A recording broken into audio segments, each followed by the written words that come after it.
어디에 좌소를 갖고 있느냐. 그러니까 지금 더 크게 말하면 종교의 원리에서 종교 본질을 마치고 그리고 이제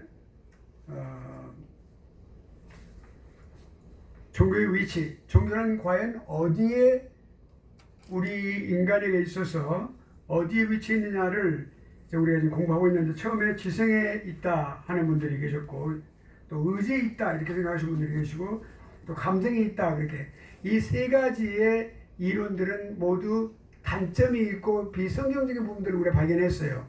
근데 이제 마지막으로 이제 우리가 인간 전체, the whole person, 인간 전체의 종교가 좌소를 갖고 있다, 위치하고 있다라고 하는 것을 이제 우리가 이제 공부를 좀 하겠습니다. 먼저 말씀을 드리면, 결론부터 말씀드리면 인간 전체의 라고 하는 이 견해가 올바른 견해입니다. 그러니까 우리와 하나님과의 관계를 생각해 보면, 우리가 어떤 일부분, 어느 한 일부분만이 하나님과 관계를 갖는 것이 아니라 우리 인간 전체가 전인적이라고 말이죠. 네, 전인적인 관계를 갖는다는 의미에서 이 견해는 올바른 견해라는 사실을 알게 되는 거죠. 그러니까 우리가 이렇게 하나님께서 우리와 관계를 맺고 계시는데, 우리 인류의 역사를 이렇게 보면, 또 개인의 일생을 우리가 들여다보면 어떤 것을 한마디로 말할 수 있냐면, 특별히 인류의 역사를 우리가 본다면 하나님께서는 우리를 창조하시고 우리를 섭리하시는 그런 관계를 쭉 해오셨어요. 근데 우리 인간편에 보면은 우리가 하나님을 경배하는 대상이에요. 하나님을 예배드리는 대상이에요. 그러면 하나님께서 우리가 하나님을 예배드릴 때, 우리가 하나님을 위해서 우리가 헌신할 때 무엇을 요구하시냐? 우리 전 인격을 요구하세요. 어느 일부는 우리 눈, 우리 코, 우리 어떤 생각, 어떤 그런 것만을, 지성 이런 것만을 원하는 것이 아니라 감정 이런 것만 원하시는 게 아니라 우리 전체를 원하신다고요. 그러니까 전인적으로 하나님은 그것을 원하시는 거죠. 자, 그러니까 신명기 6장 5절에 보면은, 너는 마음을 다하고 성품을 다하고 뜻을 다하고 힘을 다하여 주 여호와 하나님을 사랑하라. 신명기 6장 5절. 여호와를 사랑하라 그랬죠. 그게 뭐냐면 전인격적인 사랑을 말하는 거예요. 그러니까 우리가 어떤 마음 또는 성품 따로 있고 힘을 다하고 뜻을 다하고, 이게 그 어떤 우리 인간의 어떤 일부분 말하는 것이 아니라 다각도에서 하나님 앞에 전인격적으로 다른 관점에서 보는 우리 인간, 전인격적으로 하나님께 최선을 다하여, 영어로 말하면 wholeheartedly 그 말이에요. 내 전인격을 다하여 하나님 그걸 요구하시는 거죠. 그래서 우리가 인간과의 관계는, 우리가 하나님과의 관계는 전인격적인데, 그래서 우리 종교가 어디가 있냐? 우리가 인간 전체에 있다고 하는 사실을 우리가 알 수가 있어요. 그러니까 영육의 전체, 전인격적인 것을 하나님께서 요구하시기 때문에. 자, 그러면 우리 한번 생각해 보죠. 하나님과 우리 관계를 한번 우리가 부분적으로 이렇게 단계별로 한번 생각해 보면, 첫째는 지식이에요. 지식. 그러니까 지식이라고 하는 것은 뭐냐면 하나님을 아는 지식에서부터 시작해요. 아멘. 칼빈은 뭐라고 말했냐면 두 가지를 말을 했어요. 하나님과 우리의 관계 속에서 하나님을 아는 지식이 필요하고, 또한 우리 인간 자신의 지식이 필요하다고 그랬어요. 하나님을 아는 지식만 가지고는 안 돼요. 하나님을 아는 지식을 갖고 난 이후에 우리 자신을 바라볼 수 있는 우리 인간을 우리가 이해를 해야 돼요. 그러니까 우리가 죄인이라는 것 자체를 분명하게 이해를 할 수 있어야 된단 말이죠. 그럴 때 우리가 하나님과 올바른 관계를 우리 형성할 수 있어요. 그러니까 어디서 시작하냐면, 이 지식은 그냥 단순히 하나님에 관한 어떤 하나님이 이런 분이시다, 성품은 이런 분이시다, 학문적으로 아는 것이 아니라 믿음을 바탕으로 해서 그것을 믿는 거예요. 하나님을 아는 지식, 그랬을 때 그것은 믿음이 거기에 반드시 기초가 돼야 된단 말이에요. 우리가 예를 들어서 미국의 16대 대통령이 링컨이다, 그건 지식으로 아는 거예요. 그럼 그 링컨 대통령의 삶은 무엇이고 신앙은 무엇이냐, 그 내면적에서 알 때 우리가 그를 분명히 알았다고 말할 수 있는 거죠. 우리가 한국에 이순신 장군이 우리 대한민국의 얼이고 그 흐르고 있는 거기에 영웅이에요. 마음속에 살아있는 하나의 얼이에요. 그분에 대해서 우리가 그분은 임진왜란 때 싸워서 이렇게 싸우신 분이다. 뭐 왜구를 물리치는 분이시다. 그리고 전사하신 분이다. 이건 지식적으로 아는 거예요. 그 속에 흐르는 그분의 정신, 내가 죽으면 분명히 살 수 있다고 하는 사직성, 이런 부분들에 대한 어떤 그런 것, 면면이 흐르는 민족 혼에 흐르고 있는 그런 정신, 이거 알아야만이 그 이순장군을 분명히 더 알았다고 볼 수가 있어요. 분명히 알았다고 볼 수가 있어요.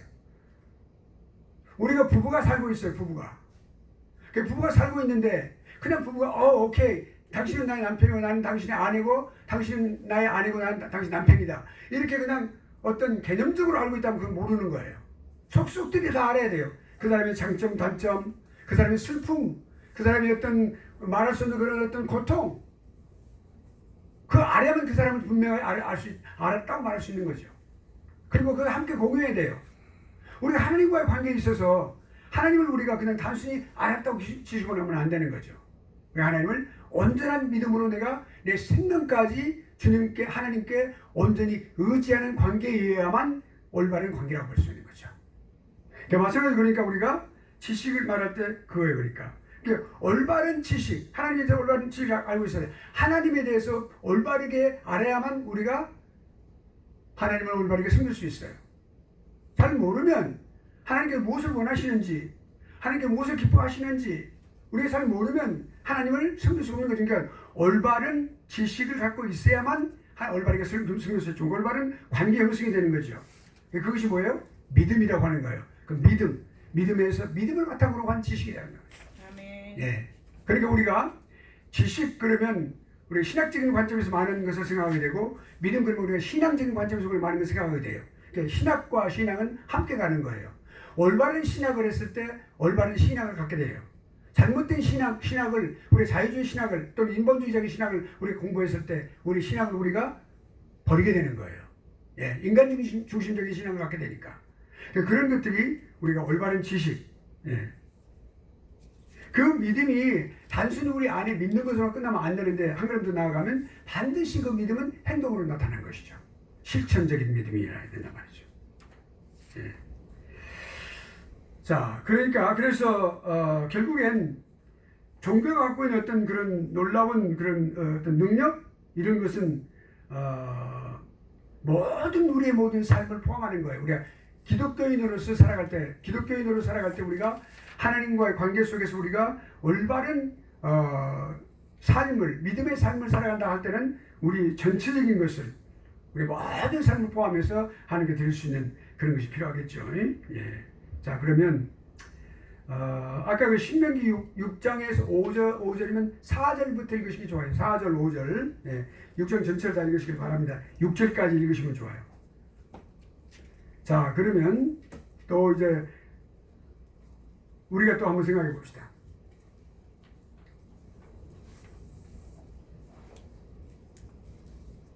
종교라고 하는 것은 뭐냐? 종교라고 하는 것을 우리가 생각해 볼 때 궁극적인 목적이 뭘까요? 하나님과의 화목한 관계 형성이에요. 하나님과의 화목한 그런 관계를 형성하는 것이 종교의 궁극적인 목적이에요. 그러니까 결국엔 우리 인간은 하나님께서 아주 마스터피스, 아주 작품으로 인간을 만들어 놓으셨는데, 인간이 하나님의 명령을 거부해서 순종하지 않고 불순종해서 죄인이 되었어요. 그 죄인인 그 상태 즉시 그때부터 우리 인간은 어떻게 행동해 왔어요? 생각하고 하나님의 원수로 살아온 거죠. 하나님의 진노 아래 있는 거예요. 그러니까 하나님의 진노 아래 있다고 하는 것은 형벌의 대상이에요.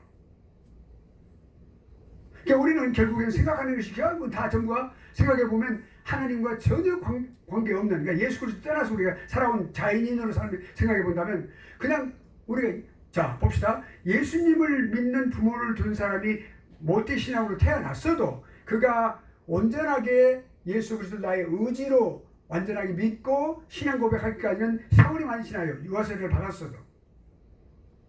예수 그리스도를 온전하게 영접한 이후부터는 완전히 삶이 바꿔지는 거죠. 거기 어떻게 돼요? 그 이전에는 누구나 다 예수 그리스도 믿기 이전에는 하나님의 원수 되는 삶을 살았어요.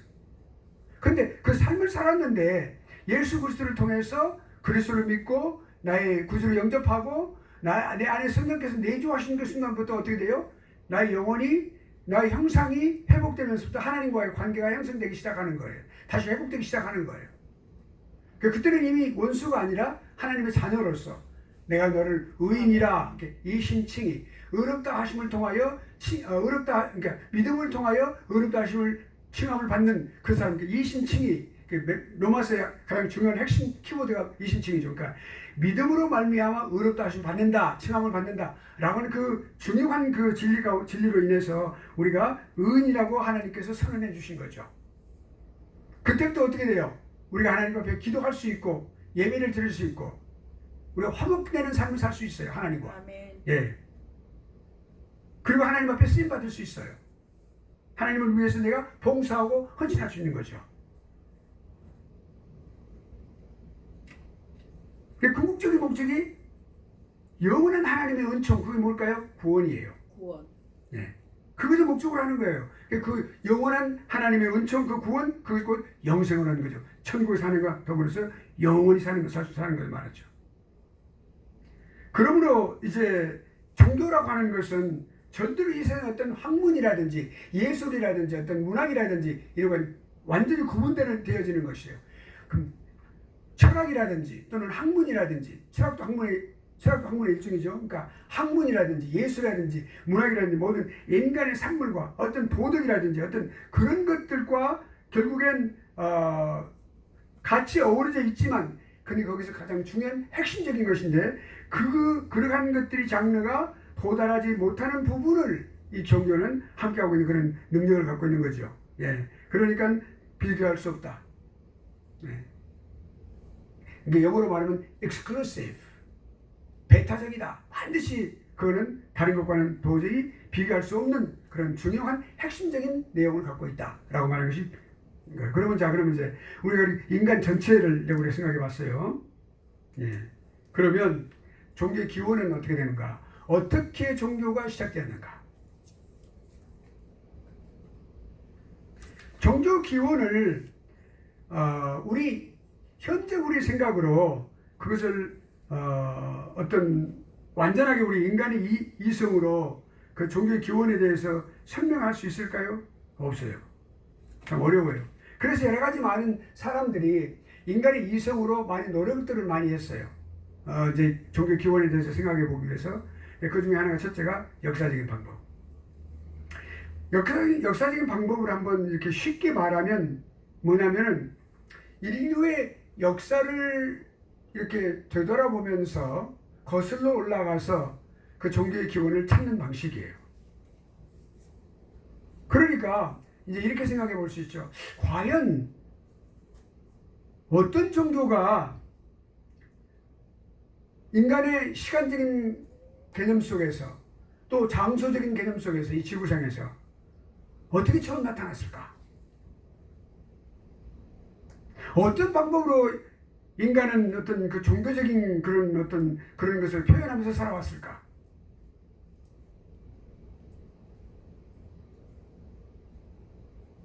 그리고 정말로 우리가 어떤 그 가장 핵심적인 종교는 어떤 종교예요? 어떻게 그렇게 해서 발전됐고 그 종교는 과연 어떤 핵심적인 근본적인 본질을 갖고 있는 것일까? 이런 것 여러 가지 많은 질문들이 있지만 사실은 다 인간의 이성으로는 답변할 수 있는 그런 분야가 못 된다고 하는 사실이에요. 그래서 이런 역사적인 어떤 그런 사람들이 살아온 역사적인 과거 그런 6,000년의 역사를 쭉 거슬러 올라가 보는데 그 거슬러 올라가면서 거기에서 그 종교의 발생과 그 종교의 발전 관계를 한번 이렇게 파악해보는 그런 여러 가지 많은 그런 시도들이 있었는데 그렇지만은 이 역사적인 방법의 가장 중요한 핵심적인 가장 단점은 뭐냐면 가장 incapability 불가능이 뭐냐면 할 수 없는 것이 뭐냐면 그 능력이 없는 것이 뭐냐면 우리 인간이 말이죠. 지금 여기가 현대사회죠. 쭉 거슬러 올라가 보면 신석기라든지 구석기 시대까지 올라갈 수 있어요. 그럼 구석기 시대가 우리 인간이 도구를 사용했던 그런 역사적인 어떤 기록이 남겨진 건데 그 이전의 시대를 뭐라고 말하면 선사시대라고 말해요. 그 선사시대는 인간의 기록이 전혀 없어요. 인간의 기록이 없는 그 선사시대까지는 우리 인간은 그 기록이 없기 때문에 어떻게 인간이 살아왔는지, 어떤 물질 문명을 개발시키고 또한 그렇게 누리면서 살아왔는지, 종교가 어떻게 발전했는지 알 수가 없는 거예요. 이것이 역사적인 이 방법의 가장 핵심적인 치명적인 그런 단점이에요. 그러니까 불가능하다. 기록이 없어요. 그러니까 그 이론만을 나타내는데, 그 이론이라고 하는 것은 가정을 supposition, 그러니까 어떤 가정, assumption, 어떤 가정을 바탕으로 해가지고 거기 가설 위에 세워진 거기 때문에 결국 이것은 가장 근원적으로 그 사실을 바탕에 두지 않기 때문에 그 분명한 그런 확실한 종교의 기원을 발견할 수 없다는 말이죠. 없어요, 그것이.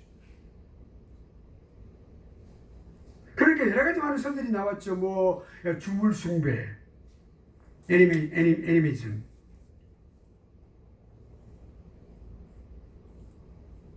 주물 숭배라고 하는 것은 어떤 그 물질들의 나무나 이런 것들의 바위나 이런 나무들의 이런 것들에 영혼이 있다고 생각하는 거예요. 나중에 이것이 이제 그 정정설로 이제 모든 것들이 다 영혼이 있다, 이렇게 생각을 해서 그런 것들은 이거 전부가, 그러니까 인간이 죄인의 입장에서 예수 그리스도를 영접하지 못한 죄인의 입장에서 아무리 인간이 노력을 해도 역사적인 것을 더듬어온다 하더라도 이런 것을 가지고 할 수밖에 없는 거죠. 예. 또 주물 숭배, 또 조상 숭배설, 또 자연 숭배설, 전부 다 가설이에요. 뭐 인간이 욕구가 있었는데 그 욕구를 충족시키기 위해서 종교가 생겼다라고 하는 그런 사설이라든지, 또 인간의 감정으로부터 시작되었다, 인간의 지식으로부터 시작됐다, 이런 여러 가지 많은 것들 말이죠. 뭐 자연이 종교의 또 가장 시초다, 여러 가지 그런 학설들이 있지만 그게 다 전부 명쾌하게 종교의 기원을 밝혀내지는 못하고 있다는 거죠.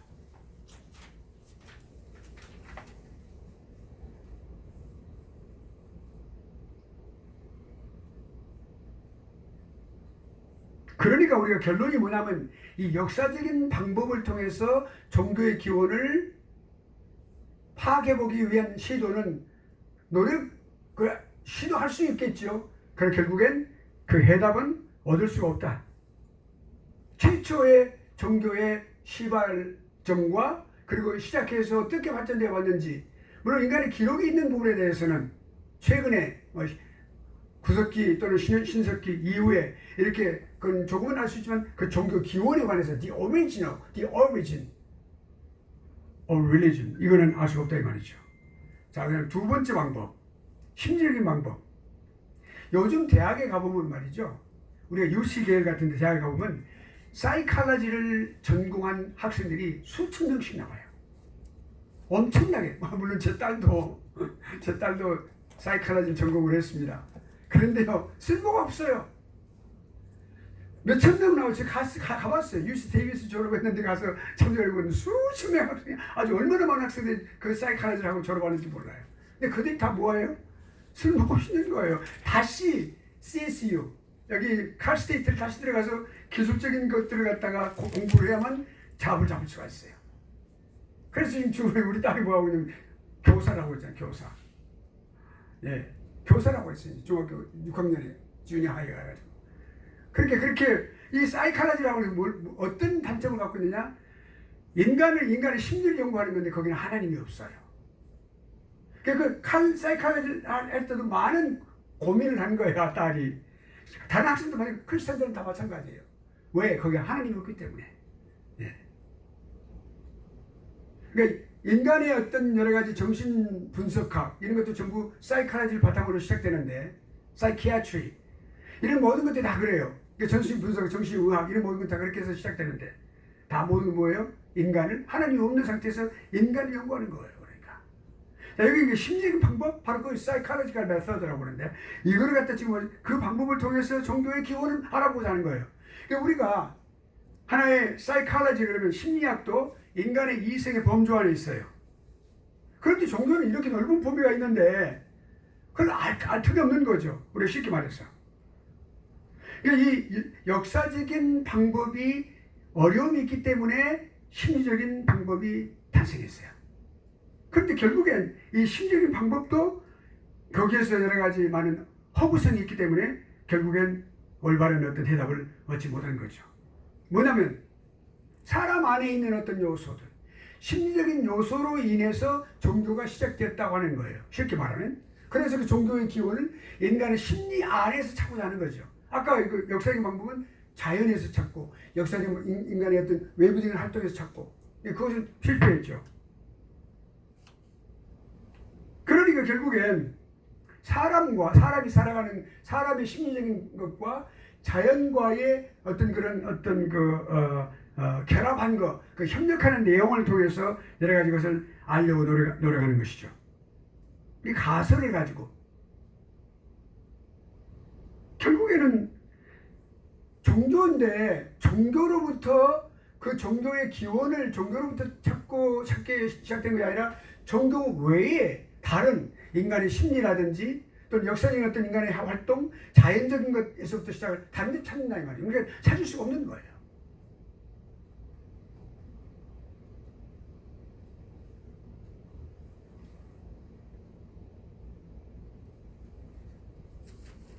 아까 말씀드린 대로 이 심리적인 방법이 실패하는 이유는 가장 중요한 게 뭐냐면 그 심리적인 방법 안에 하나님의 존재를 떠나서 하나님의 존재가 없어요. 거기에 인간의 심적인 것만을 연구하기 때문에 그러니까 결국엔 심리라고 하는 것은 인간의 이성을 바탕으로 하는 건데 그 인간의 이성을 아무리 그것을 발견해도 한계에 부딪히는 거죠. 종교의 영역을 넘어갈 수 없는 거죠. 그걸 파악할 수 없는 거예요. 그러니까 거기는 하나님이 없어요. 그러니까 결국엔 종교라고 하는 것은 하나님과의 관계성 속에서 찾아야 되는데 그러지 못하니까 안 되는 거죠. 아무리 인간의 생태와 인간의 삶과 인간의 역사를 또 인간의 심리를 연구한다 해도 그거는 할 수 없는 거죠. 발견할 수 없는 거죠.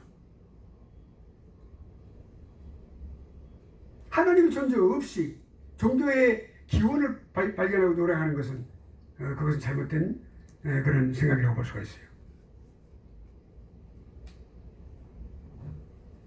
그러니까 결국엔 어떻게 이거를 결론을 냈냐면 인간은 어떤 특별한 목적에 의해서 창조가 된 그런 피조물이 아니고 자연의 어떤 산물이다. 자연의 일부다. 그래서 자연을 Mother Nature라고 말을 해요. 뭐라고 말해요? 자연은 어머니다 이렇게 말한단 말이에요. 그거 아니에요. 자연이 인간의 어머니가 될 수가 없는 거죠. 이 모든 것의 인간 자연이 어머니가 되지 않는 것. 자연은 하나님의 피조물에 불과해요. 그런 잘못된 이론들을 가져오는 것이죠. 결국엔 인간의 심리이기 때문에 하나님을 배제하기 때문에 주체가 누구예요? 인간이에요. 여기 이 방법에 있어서는. 결국엔 그렇게 하기 때문에 모든 것을 발상이 인간으로부터 시작되었고 모든 결과를 인간이 갖고 모든 책임을 인간이 갖기 때문에 인간이 결국엔 인간이 정죄를 받는 거예요. 이 방법으로는. 네. 결국엔 종교의 본질을 발견하지 못하고 근본적인 종교의 본질과 다투게 되는 결과를 가져오는 게 되죠. 네. 그래서 성공하지 못합니다. 자, 그러면 이제 이렇게 노력을 했는데 그것이 실패라고 하는 사실을 알게 되는데 결국 뭐예요? 마지막에 이제 모범적인 대안이 뭡니까? 그것이 하나님의 계시. 자, 우리가 올바른 길을 이제 찾게 되는 거예요. 결국은 예스, 예. 미국 사람 그렇게 말해요. 예. 뭐 발견하면 예. 그렇게 말해요. 예, 그렇죠.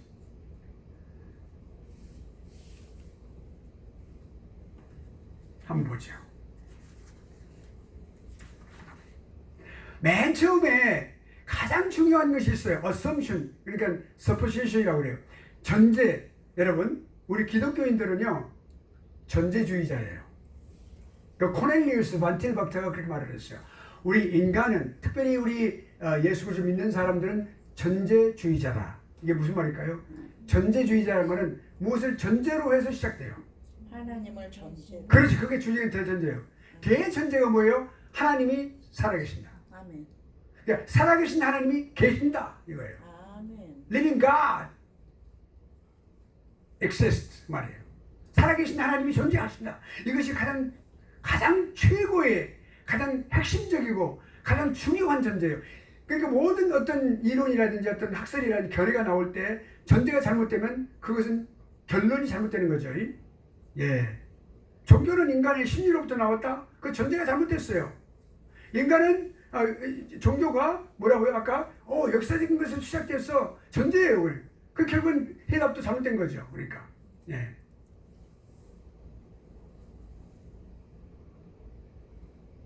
철학이 전제가 잘못됐어요. 철학은 인간이 최고의 학문인데 철학을 하는 인간이 가장 최고의 존재다. 결국엔 존재가 뭐예요? 인간은 허무다. 니체가 그렇게 말했어요. 인간은 허무하다. 허무한 존재다. 해답이 그렇게 나왔어요. 그게 철학의 해답이에요. 자, 그러면 봅시다. 하나님이 존재하신다. 아멘. 결국엔 인간의 이 종교의 본질, 종교의 어떤 근원, 이 기원 이런 것은 절대로 인간의 심리나 어떤 자연이라든지 어떤 역사의 방법, 여러 방법으로 설명되지 않는 거예요. 되지 않는다. 그렇게 할 수가 없어요. 그 발전도보다는 그것을 관찰할 수 없어요. 결국엔 하나님이 없이는 종교는 존재하지 않습니다. 아멘. 반드시 하나님이 계심으로써 종교가 시작됩니다. 그러니까 하나님이 분명하게 계신다고 하는 그 분명한 지식을 바탕으로 해서 그것으로야 종교를 우리가 이해할 수 있어요. 종교의 기원까지도. 그러니까 아까 말씀드렸어요. 그러니까 아까 우리가 전제주의자라고 그랬죠. 코넬리우스 반틸 박사는 변증학자예요. 유명한 변증학자. 코넬리우스 반틸. 꼭 기억하시는 게 좋아요. 하나님이 모든 종교의 중심이 되는 그러니까 스포지션. 하나님이 살아계신다. 존재하고 계신다. 모든 종교의 토대가 하나님으로부터 시작되는 거예요. 결국엔 모든 종교라고 했지만 결국엔 유일신 하나님을 믿는 종교라 해야 돼요. 그것이 오직 예수 그리스도를 믿는 예수 그리스도를 믿는 기독교. 기독교만이 그래서 생명의 종교예요. 다른 종교들은 사실은 다 거짓이에요. 전부 다 헛된 것들이에요. 아멘. 왜냐하면 다른 인간이 만들어 놓은 신들, 가식적인 신들, 가상의 신들, 존재하지 않는 것들, 이 우상들을 섬기고 있는 것들이거든요. 천주교도 마찬가지. 비스무리하게 마리아를 갖다가 이렇게 숨기는. 예. 마리아, 메리. 그 천주교들 가면 미국교회 천주교들 가면 막 그렇게 외쳐 상딱 세워놓고 말이죠. 그냥 막 이렇게 하고 있어.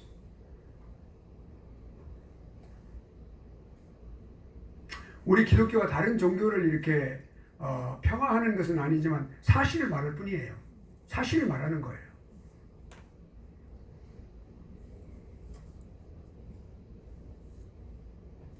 그러니까 너무나 이렇게 과학이 발달되고 학문이 발달되고 물질 문명이 발달된 상태이기 때문에 사람들은 뭐라고 말을 해요? 에이, 하나님을 너희들 찾아가? 그거는 비학문적이야. 비지식적이고 그거는 반지성적이야. 너희들 왜 그런 짓을 해? 왜 초라한 그런 짓을 하려고 해?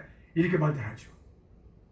그것은 유식한 사람들이 하는 게 아니야. 학문적이 아니야. 인텔렉트 하지 못해. 그 지성적이 못 되는 거야. 이렇게 말하는 거죠.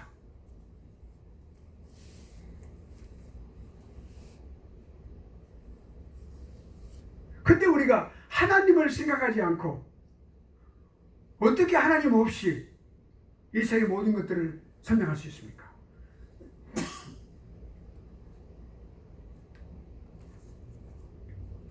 자, 그러면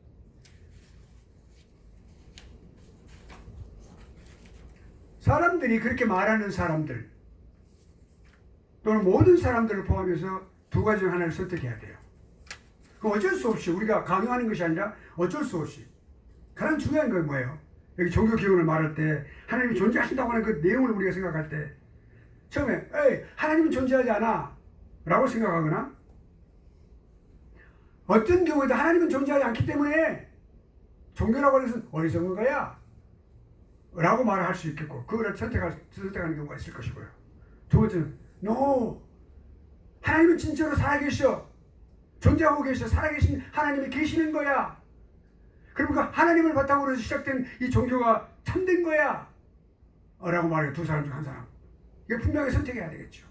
물론 우리는 신학교에서는 우리가 이와 같이 온전한 신앙을 믿고 하나님이 존재하시는 일차적인 것뿐만 아니라 예수 그리스도를 하나님께서 독생자를 보내주셔서 예수 그리스도 십자가에서 우리 형벌을 대신 죽으신 이 놀라운 구속사역을 믿고 우리가 예수 그리스도의 구주로 믿는 이 2차, 3차까지 간 이 신앙의 사람들이기 때문에 우리 그것을 거기까지 가지 않지만 그러나 우리 중요한 것은 우리에게 선택을 요구하는 것이 아니라 이 세상 사람들에게 지금 말하는 거예요. 두 가지 중 하나를 선택하는 거예요.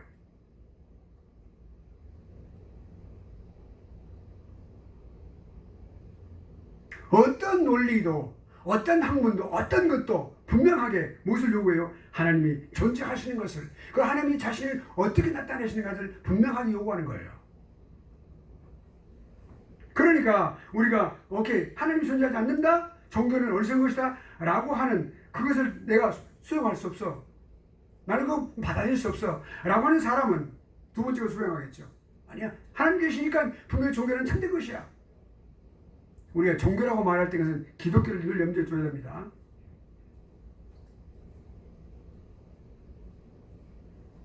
그러니까 그렇게 했을 때 오케이, 종교는 참된 것이야 라고 말했을 때 어떤 것을 말하냐면 하나님이 존재하시고 그럼 하나님 어떤 원리로 존재하고 계시는가,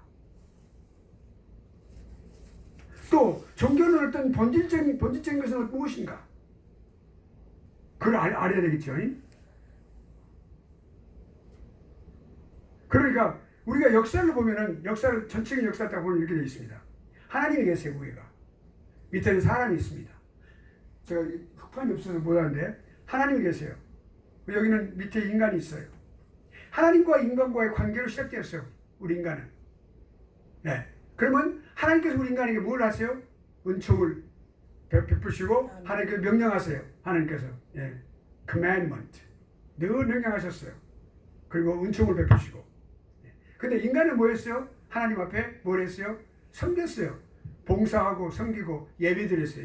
예배의 삶. 그것이 그러니까 경배하고 예배드리는 이 삶과 하나님께서 우리를 은총을 베푸시고 우리 명령하시는 이 모든 삶이, 이 모든 것들이 늘 계속되었어요. 그것이 역사의 인간의 히스토리예요. 한마디로 말하면 그러니까 하나님께서 존재하시고 자신의 피조물인 가장 중요한 피조물로부터 경배와 예배를 받으시는 이 섬김을 받는 이 모든 일을 하나님은 원하시는 거죠. 그렇게 해오셨어요. 그러니까 인간이 시작되었을 때부터 종교가 시작된 거예요, 사실. 그러니까 우리가 인간이 역사적인 방법으로 할 수 없는 것은 인간이 선사시대 최초의 아담과 이브의 그 시절을 파악할 수 없는 거예요, 역사의 방법으로는. 왜냐하면 인간이 태어날 때부터 피조되었을 때부터 창조되었을 때부터 종교가 시작되었으니까. 물론 우리가 신학적으로 원치 종교라고 말하지만 그때부터 종교가 시작되었어요. 사실은 기독교가 사실 그때부터 시작된 거예요. 종교는 그때부터 시작됐어요. 하나님과 인간이 처음으로 하나님께서 인간을 창조하신 때부터.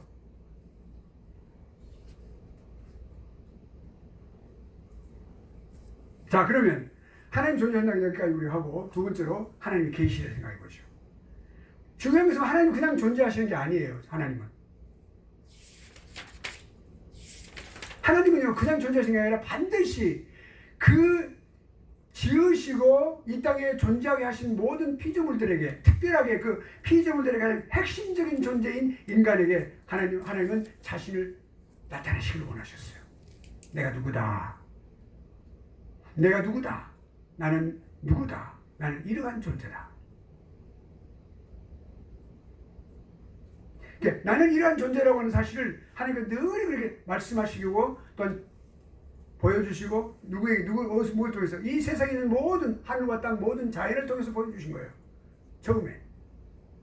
또 하나님께서 말씀이라고 하는 그 수단을 통해서 처음에는 그냥 구전으로 이스라엘 백성의 그 경우를 보면 어느 한 민족을 택해서 그 작은 민족을 택해서 그들에게 계속해서 말씀하셨어요. 처음에 안 적었어요. 그냥 그대로. 그것이 그 하나님께서 하신 말씀이 뭐예요? 계속 그들의 삶의 규제가 되고, 그리고 또한 표준이 되고, 그들과 함께 살았어요. 수천 동안 살아가면서. 그러면서 기록하게 하신 거죠. BC 1446년부터 모세가 오경을 기록하기 시작했어요. 1406년까지 40년 동안 기록했어요. 80세부터.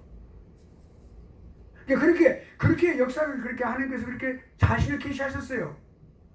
그리고 그다음 마지막 세 번째 방법은 예수 그리스도를 통해서. 예수 그리스도가 하나님의 계시의 클라이막스예요.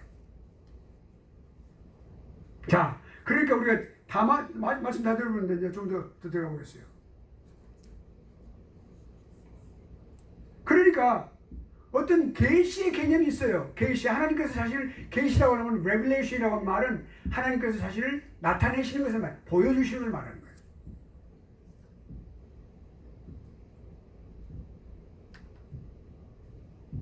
종교가 존재하면서부터 실제로 그렇게 하나님께서 그 종교의 본질이 나타내시는 것은 종교의 본질이에요. 그러니까 종교라고 하면은 반드시 거기에 뭐가 있어야, 핵심적인 요소가 뭐예요? 계시가 있어야 돼요. 계시가 없는 것은 종교가 아니에요. 반드시 종교는 계시가 있어야 돼요. 기독교는 반드시 하나님의 계시가 있어요. 계시. 그 계시를 기록하고 있어요. 이 계시 모든 것들을 다 종합하고 학문하는 것이 조직신학이죠. 교리로부터 시작, 교리학, 그리고 교리신학.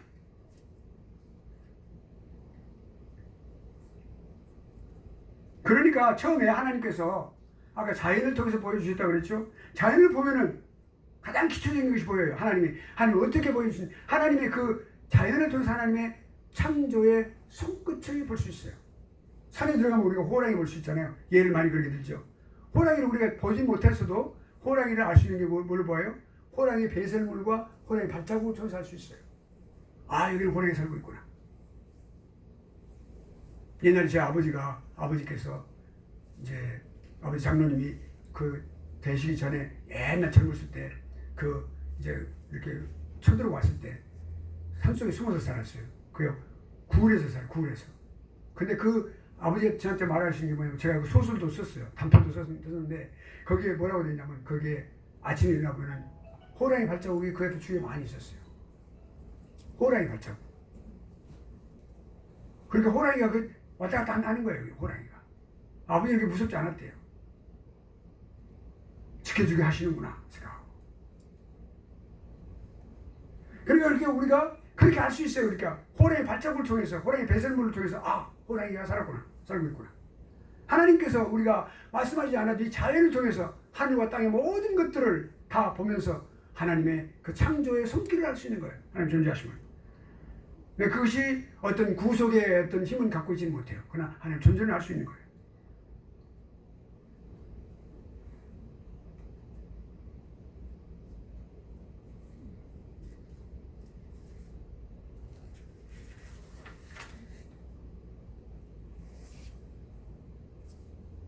그러니까 우리가 구약시대에 보면은 이렇게 보면은 계속해서 여호와 하나님께서 또 여호와의 사자가 사람들이 나타나는 것을 볼 수 있어요. 의인들이 나타나는 걸 볼 수 있어요. 아브라함에도 나타나시고. 여러분, 중요한 건 뭐냐면, 우리가 구약시대에 하나님의 사자라고 표현된 표현들이 있어요. 그건 제2위 하나님이십니다.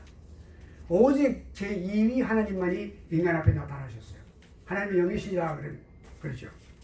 그리고 궁극적으로 나중에 여호와의 사자가 바로 예수 그리스도이신데, 그 성자 하나님이신데, 그 성자 하나님이 어디 나타나서 나중에 성육신에서 정말로 인간의 모습으로 확실하게 30년 이상을 사시면서 우리 함께 가신 독생자 예수 그리스도. 이 독생자, 그러니까 예수 그리스도는 이 땅에 탄생하시면서 가지신 이름이에요. 그러니까 예수라 하라 그랬어요. 그러니까 그 성자 하나님이신데 로고스로 계셨어요. 이 땅에 오셔서 예수라는 이름을 갖게 되셨고, 그리스도란 말은 메시아란 말이에요. 그러니까 기름 부음 받은 자, 하나님을 택함을 받은 자, 그 말이에요. 하나님 아들이시면은 이 땅의 구속 사역을 완성하기 위해서 아버지 하나님께서 아들을 지정하신 거죠. 그러니까 종교는 결국엔 계시 산물이에요. 성경이라고 하는 것은 뭐냐면 하나님의 존재 그리고 계시로부터 출발해요. 하나님 계시기 때문에 그렇게 말씀을 주신 거죠.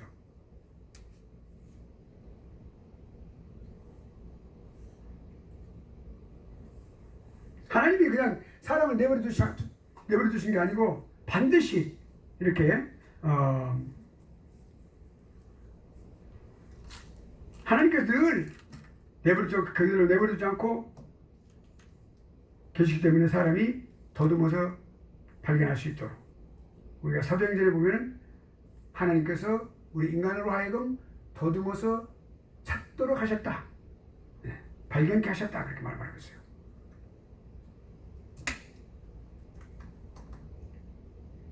그러니까 성경을 하나님께서 주신 그것이 곧 계시의 산물이에요.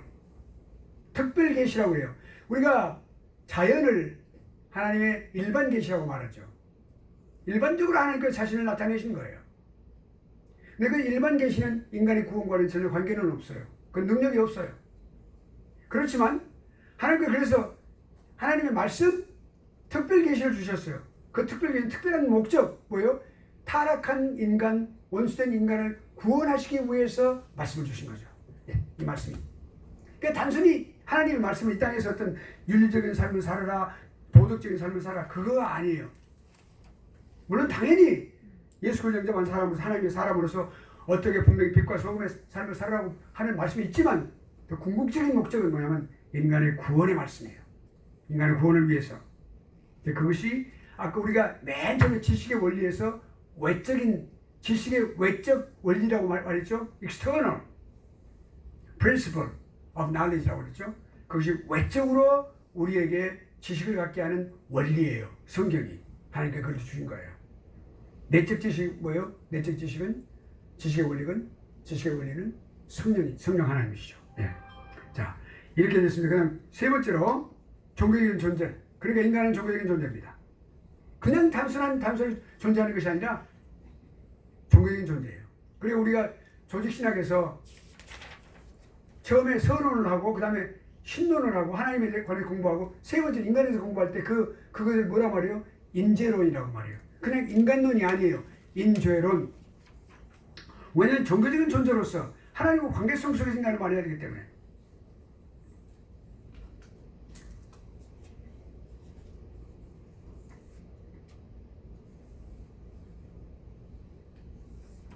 하나님께서는 이 종교를 자연스럽게 처음에 이렇게 창조하실 때 자연스럽게 인간의 본질에 하나님의 형상대로 지으신 이유는 바로 우리 하나님과 우리를 하나님께서 교통하시기 위한 유일한 창조를 주신 거예요.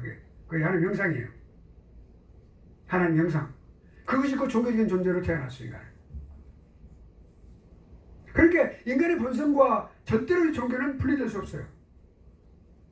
그런데 인간이 죄를 그 에덴 동산에서 우리 시조, 우리 할아버지가 그렇게 죄를 지음으로써 인간의 그런 어떤 그 중요한 그런 본성, 그 본성의 그 하나님의 형상, 이것이 파괴가 됐어요. 그럼 여전히 파괴된 채로 존재를 하고 있어요. 사라진 게 아니고.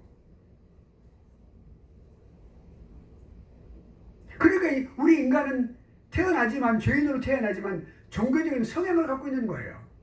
그러니까 인간이 예를 들어서 예수님을 알지 못하는 사람들이 세계 각국에서 잘못된 어떤 우상을 섬기는 것은 종교적인 성향을 가진 존재라는 사실을 알게 해주는 거예요. 왜냐하면 그들이 하나님을 발견하지 못할 뿐이지 무엇인가 섬겨야 된다는 그런 중요한 성향 때문에 우상을 섬기는 거예요. 그러니까 거기서 예수 그리스도를 발견하면 올바르게 하나님을 섬기게 되는 거죠. 그러니까 결국엔 사람 안에는 종교적인 성향이 있다.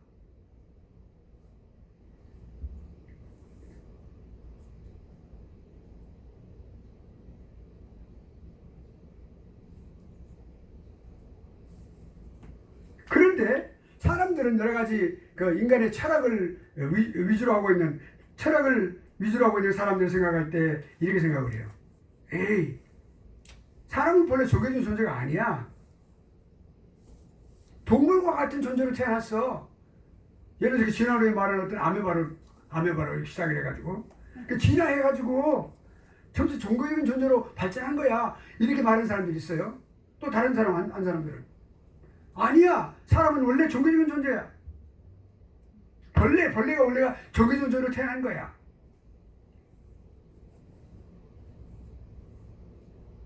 그러니까 본성에 있어서 종교적인 존재이기 때문에 하나님의 본성과 함께 이 종교적인 그런 특성을 하나님께 주신 거야. 함께 주어진 거야. 이건 태생적이야. 이것은 선천적이야. 이렇게 말하는 두 가지. 그러니까 사람이 즉각 태어나면서부터 만들어지면서부터 종교적인 존재였냐? 아니면은 아주 미개한 동물로부터 시작했는데 점진적으로 살아오면서 진화하면서 점진적으로 종교적으로 발전했느냐? 이 두 가지 중 하나를 선택해야 되겠죠. 그러면 또 질문이 있어요. 그렇다면 인간은 처음부터 문화적인 존재였을까? 오늘날 우리가 말하는 슈퍼 컴퓨터보다도 훨씬 더 훌륭한 그런 두뇌를 가지고 태어난 사람 존재였을까? 아니면 아주 야만적이고 아주 미개한 존재였을까? 두 가지 중 하나를 우리가 생각해야 되겠죠. 또 인류가 태어났는데 인류는 처음에 태어날 때 절대적으로 아주 분명한 어떤 본질을 가지고 태어났을까? 아니면은요 뭐 상대적으로 미개할 수도 있고 뭐 그런 어떤 상대적인 존재였을까? 이런 두 가지의 어떤 상반된 질문을 할 수 있겠죠.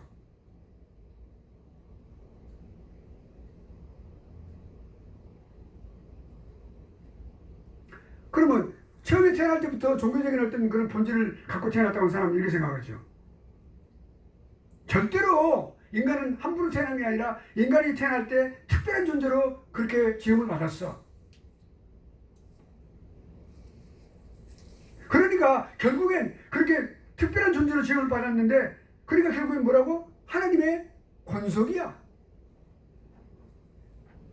하나님의 권속이야. 이렇게 생각할 수 있겠죠.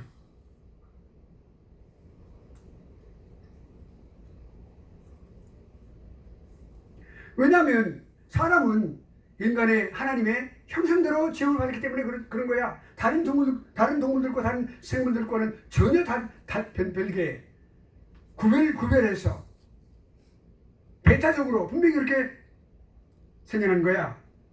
그게 종교적인 존재야. 미개한 것부터 시작해가지고 나중에 진화해가지고 그렇게 해서 추가된 것이 아니라 사람이 하나님 형상대로 창조됐으니까 자연적으로 그 종교적인 그런 것이 그 사람 안에 있는 거야. 그것이 올바른 생각이죠. 그런데 그것이 인간의 죄로 인해서 그 고귀한 것이 파괴가 된 거예요. 부패되고 파괴돼 버렸어요. 타락함으로써 부패가 된 거죠. 타락돼 버린 거예요. 파괴된 거예요. 그렇지만 사람은 여전히 하나님과 관계, 그걸 떠날 수는 없어. 그리고 하나님의 권속이기 때문에 그 안에 하나님을 찾는 무엇인가가 있기 때문에 자꾸 하나님을 찾으려고 노력을 하는 거야. 이것이 더듬어 찾는다. 사도행전 17장 27절 말씀을 보면은 바로 그 말씀이에요. 더듬어 찾게 하셨다 그 말이야, 하나님께서.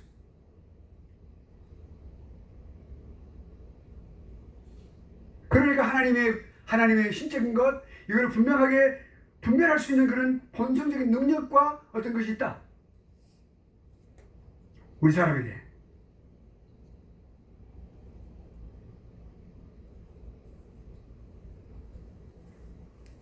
그러니까 우리가 이제 지난번에 맨 처음에 할 때 우리가 그 지식의 원리에 있어서 외적인 원리와 내적인 지식의 원리를 말했죠. 외적인 원리는 외부적인 것을 통해서 하나님의 지식을 하는 거, 그게 성경을 통해서.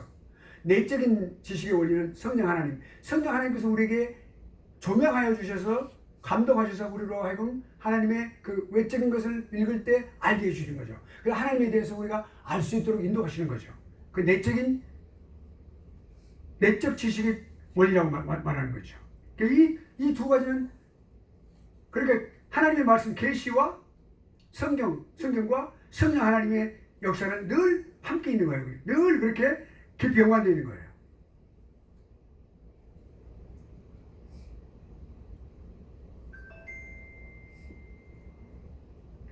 그러니까 종교라고 하는 것은 하나님께 주신 자신을 계시하신 그 계시의 말씀, 성경과 그리고 내적 계시, 내적인 지식의 원리, 성령 하나님과의 그 온전한 그 감독하시는 그 놀라우신 그 조화를 이룸으로써 존재할 수 있어요. 종교가.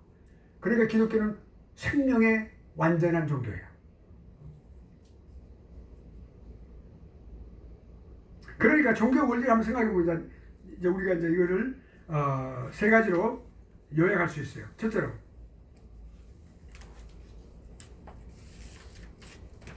그러니까 하나님께서 이성적인 피조물들, 이성적인 피조물 누구예요? 우리 인간도 있고 천사도 있죠. 그 이성적인 피조물들이요. 성김을 받기 위해서 천사들도 하나님을 계속해서 그렇게 영원히 그렇게 하나님을 찬양하는 거예요. 그 성김을 받기 원하시기 때문에 종교는 존재하는 거예요. 오케이? 두 번째는 하나님은 말씀으로 또 하나님의 그 행동, 역사하심 그 속에서 자신을 사람에게 나타내셔요. 계시하시는 거예요. 이거를 외적인 지식의 원리라고 그래요. 계시. 특별 계시가 일반 계시가 있어요. 세 번째로는 이 일반적인 계시를 통해서 그러니까 특별 계시와 일반적인 계시 이런 객관적인 계시를 통해서 인간이 주관적으로 하나님을 받아들이고 그리고 하나님의 지식을 알고 하나님을 사랑하도록 그렇게 하나님께서 능력을 주시는 거죠.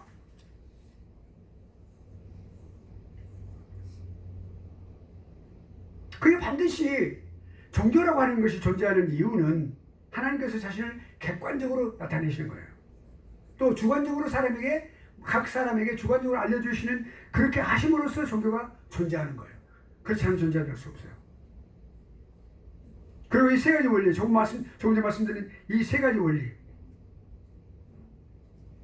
그 세 가지 원리가 성삼위 하나님의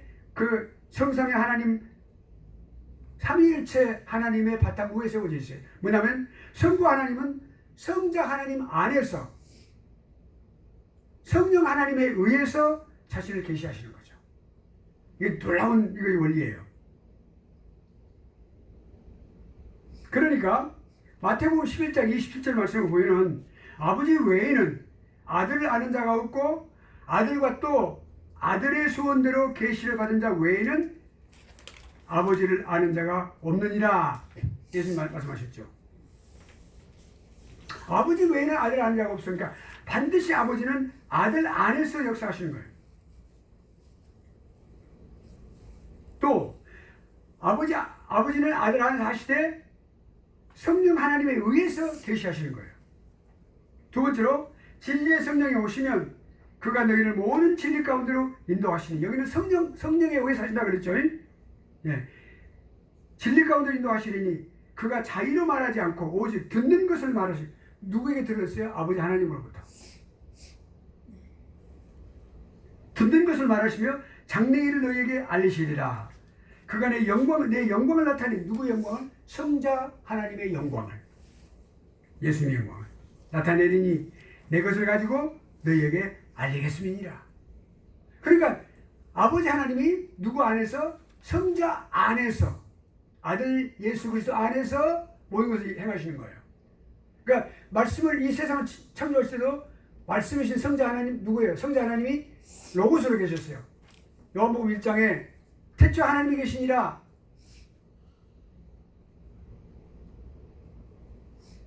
그 하나님은 말씀과 함께 계셨고 말씀 하나님과 함께 계셨다 그랬어요. 그 말씀이 곧 하나님이시라고 그랬어요. 그 말씀 로고스가 하나님이시다. 성자 하나님이세요. 그러니까 하나님께서 말씀을 로고스로 이 세상을 지으셨어요. 창조도 그렇게 하셨고 나중에 앞으로 심판도 아들이 하세요. 아들에게 그 심판의 책을 주셨죠. 요한계시록에 보면 수하에 가셨다 그랬어요.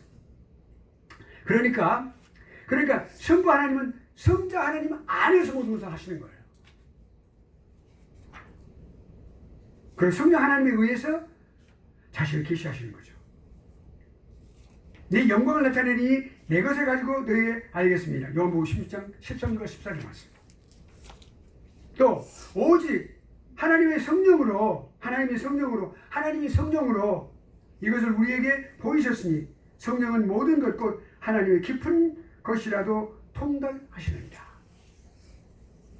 고린도전서 2장 10절 말씀이에요.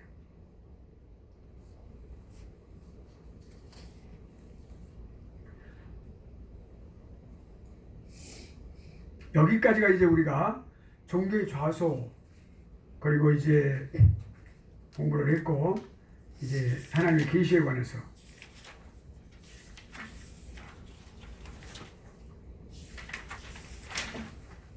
공부를 했습니다. 그 다음에 이제 우리가 원리계관 두 번째로 들어갑니다. 지식의 외적 원리 계시. 우리가 이제 그 제3장 큰 3장입니다.